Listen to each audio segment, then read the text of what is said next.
The American Civil Liberties Union, or the ACLU of Idaho, released its Proud to be Brown report earlier this week.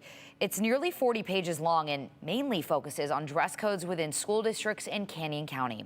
Our Abby Davis talked to the person who wrote the report and heard thoughts from the people in the community. Abby, what would you say were the biggest takeaways from this? Well, Morgan, the ACLU says dress codes in Nampa and Caldwell disproportionately discriminate against students. They say the policies violate Latino and Hispanic students' civil rights.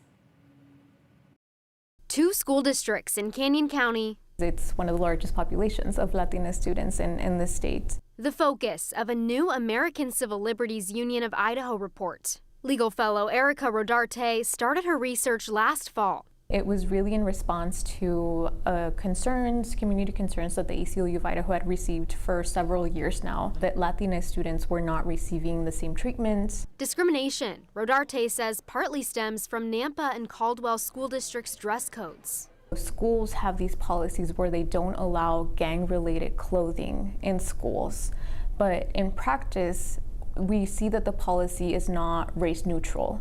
So Latina students are the ones that are being mostly disciplined, and Latina clothing items that are related to the Latina community are the ones that are being punished and targeted. Here's a section from Caldwell School District's dress code.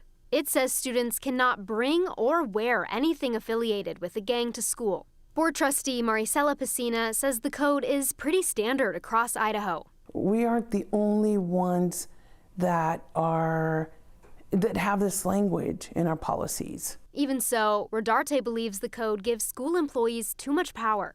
If we look at the things that in practice are being disciplined and are being punished, it's things that the Latina community wears. It's Catholic rosaries. It's items with La Huelga bird. It's items that say Brown Pride. Piscina says they're just trying to keep all students safe and learning. In Caldwell, we do have a gang problem. Does it filter into the schools? Yes, it does. We're focused on making sure that our kids have educational, instructional time in the classrooms. And anything that takes away from it, we have to address. But Nampa School District parent Chandra Reyna doesn't necessarily agree. It doesn't matter if this child is in a gang. Let's just say this child is. They still deserve respect, and they still deserve to receive a public education. Students just feel excluded. They don't feel welcome. They don't feel like they're in a safe space to express themselves. All issues, Rodarte and Reyna say Canyon County dress codes only make worse.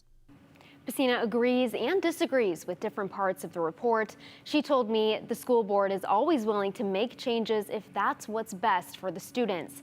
A Nampa School District spokesperson told me they have no comment right now. But this is an issue that's come under the microscope over the last several months in Canyon County. Morgan, if you remember, there was that protest at Caldwell High School where teachers told a student to take off a sweatshirt that read Brown Pride, and that protest was also mentioned in ACLU's report. It hasn't really been fully resolved. No, either. it has not. But they didn't do this report because of that, correct? No, that happened well after. I mean, they started working on this last fall. Got it. That protest was earlier this year. Okay, just included in the report. All right, Abby, thank you. Appreciate it.